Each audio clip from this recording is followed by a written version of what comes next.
Hello friends, welcome है आप सभी का मेरे यूट्यूब चैनल पर। फ्रेंड्स, आज की वीडियो में हम बात करेंगे हाइड्रोलिक्स एंड न्यूमेटिक्स में ब्रांचेस ऑफ फ्लूइड मैकेनिक्स के बारे में। मतलब जो हमारा तरल यांत्रिकी की जो शाखाएं होती हैं उसके बारे में, कि हमारा फ्लूइड मैकेनिक्स जो है उसको कितने पार्ट्स में डिवाइड किया गया है, उसके बारे में आज की इस वीडियो में हम कंप्लीट जानकारी आपको प्रोवाइड कराने वाले हैं। तो फ्रेंड्स, वीडियो के अंत तक आप ज़रूर बने रहिएगा। वीडियो पसंद आए तो वीडियो को लाइक, शेयर और सब्सक्राइब चैनल को ज़रूर कर लीजिएगा। तो यहाँ पर सबसे पहले जान लेते हैं कि तरल यांत्रिकी होती क्या है, उसके बारे में। जो हमारे तरल पदार्थ के होते हैं उसका अध्ययन हम फ्लूइड मैकेनिक्स यानी तरल यांत्रिकी के अंतर्गत करते हैं, तथा इसकी विभिन्न शाखाओं के अंतर्गत इसका अध्ययन किया जाता है। तरल यांत्रिकी इंजीनियरिंग विज्ञान की वह शाखा होती है जिसके अंतर्गत तरल की स्थिर अथवा गतिमान अवस्थाओं में उनके व्यवहार का अध्ययन हम करते हैं। तो कहने का मतलब हमारा यहाँ पर यह है कि तरल यांत्रिकी जो होती है वो इंजीनियरिंग विज्ञान की एक शाखा होती है जिसके अंतर्गत हम तरल की जो हमारी स्थिर अवस्था और जो हमारी गतिमान अवस्था होती है, मतलब जब हमारा फ्लूइड क्या होगा, स्थित मतलब स्थिर होगा, स्थिर की सिचुएशन में होगा, तब उस पर क्या प्रॉपर्टीज़ होंगी, और जब गति में होगा तो उस अवस्था में उसकी प्रॉपर्टीज़ क्या होंगी, उसी का अध्ययन हम इसके अंतर्गत करते हैं। तो यहाँ पर आपका जो फ्लूइड मैकेनिक्स होता है उसको यहाँ पर दो पार्ट में डिवाइड किया गया है। मैं अभी इसके सभी पार्ट्स के बारे में एक एक करके एक्सप्लेन करूँगा। तो सबसे पहले इसके टाइप्स के बारे में जान लेते हैं कि जो हमारा फ्लूइड मैकेनिक्स होता है उसको यहाँ पर दो टाइप्स में डिवाइड किया गया है।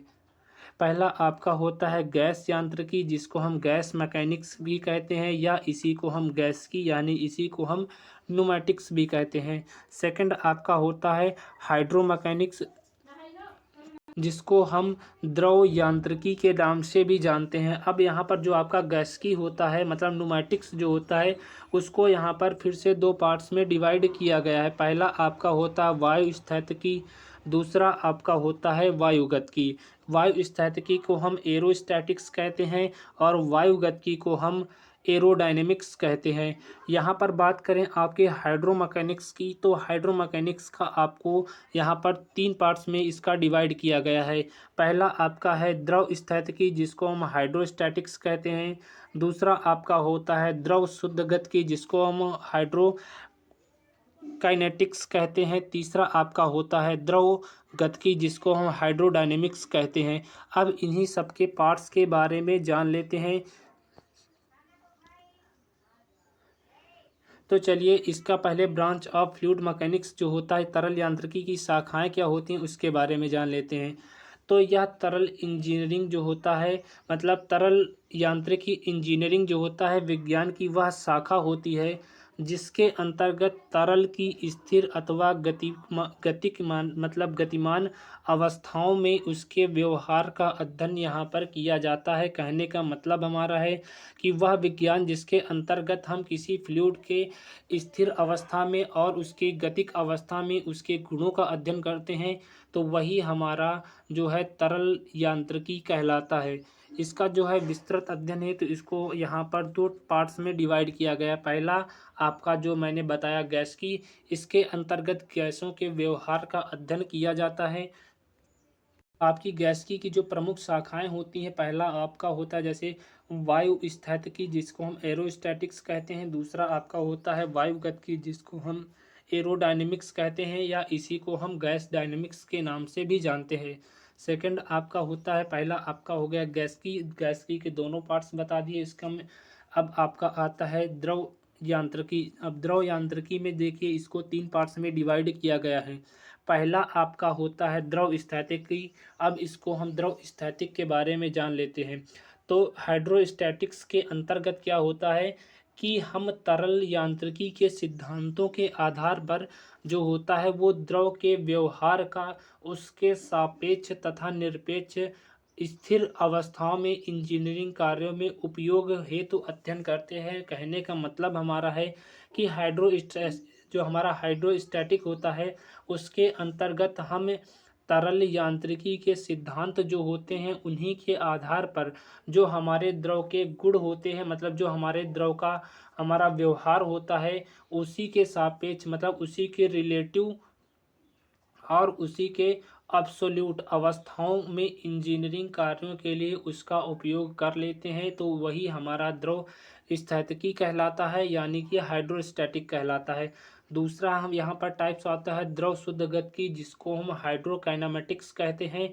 तो हाइड्रोकाइनेमेटिक्स के अंतर्गत हम बह रहे द्रव के वेग, वह प्रवाह प्रवाह जो होता है उसके रूप आदि के व्यवहार का अध्ययन जो है वो तरल यांत्रिकी के सिद्धांत के आधार पर करते हैं। परंतु जो द्रव पर लगने वाला बल होता है उसका अध्ययन जो है हम द्रव शुद्ध गतिकी मतलब हाइड्रोस्टैटिक्स के अंतर्गत नहीं करते हैं।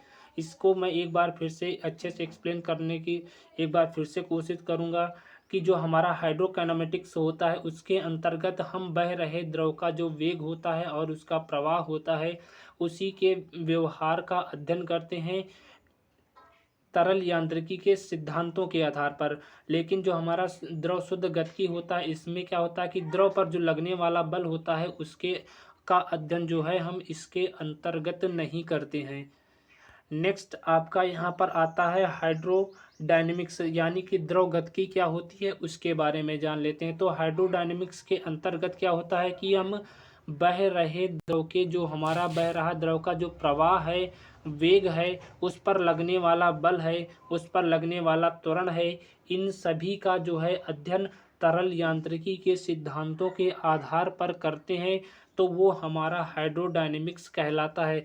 कहने का मतलब हमारा यहाँ पर है जैसे द्रव शुद्ध गतिकी में हो गया कि हम बह रहे द्रव के वेग और प्रवाह के रूप में तो अध्ययन करते हैं, लेकिन उस पर लगने वाले बलों का जो अध्ययन होता है वो हम वहाँ पर नहीं करते हैं। ये थी हमारी जो थी सेकंड कंडीशन थी द्रव शुद्ध गतिकी के बारे में। लेकिन द्रव गतिकी में क्या होता है कि इसके अंतर्गत जो हमारा बह रहा फ्लूइड होता है उसके प्रवाह, वेग, उस पर लगने वाला बल, उसके त्वरण सभी का अध्ययन क्या कर हम इसके अंतर्गत मतलब द्रव गतिकी के अंतर्गत यानी हाइड्रोडायनेमिक्स के अंतर्गत कर लेते हैं। चलिए मैं पहले पॉइंट को एक बार फिर से एक्सप्लेन करने की कोशिश करता हूं जिससे आपको समझ में आ जाए।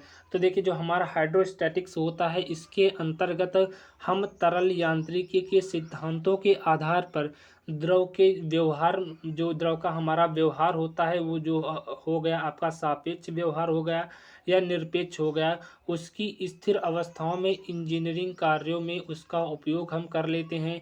तो ये था फ्रेंड्स आपका पूरा ब्रांचेस ऑफ फ्लूइड मैकेनिक्स। उम्मीद करता हूँ वीडियो आपको पसंद आया हो तो वीडियो को लाइक और शेयर, चैनल को सब्सक्राइब जरूर कर लीजिएगा। साथ ही बेल आइकन को जरूर प्रेस करिए। इसी तरह के लेटेस्ट वीडियोस के अपडेट पाने के लिए आप हमें टेलीग्राम पर भी ज्वाइन कर सकते हैं PDF और नोट्स के लिए। लिंक आपको वीडियो के डिस्क्रिप्शन बॉक्स में मिल जाएगी। थैंक यू फ्रेंड्स आप सभी का वीडियो देखने के लिए। Thank you.